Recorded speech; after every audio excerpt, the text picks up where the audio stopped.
আজ আমি মরিচ দিয়ে ডিম ভাজি খাবো না, বরং ডিম ভাজি দিয়ে মরিচ খাবো।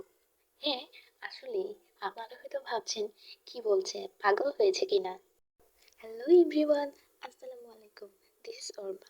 Welcome to my new video. প্রথমেই নিয়ে নিচ্ছি 7 থেকে 8টা কাঁচামরিচ কুচি এবং একটি পেঁয়াজ কুচি।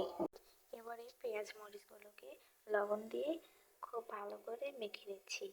এরপর একটি ডিম কাঁটা চামচ দিয়ে খুব ভালো করে ফেটিয়ে নিব।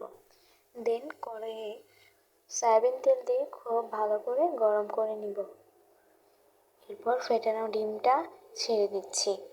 ডিমটি আমি বেশ কড়া করেই ভেজে নিব। কড়া করে ডিম ভাজা খেতে আমার খুব ভালো লাগে। এভাবে বেশ কিছুক্ষণ উল্টিয়ে পাল্টিয়ে ভেজে নিব।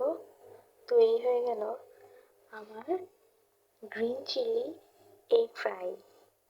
So thank you everyone. দেখা হচ্ছে নতুন কোনো ভিডিওতে।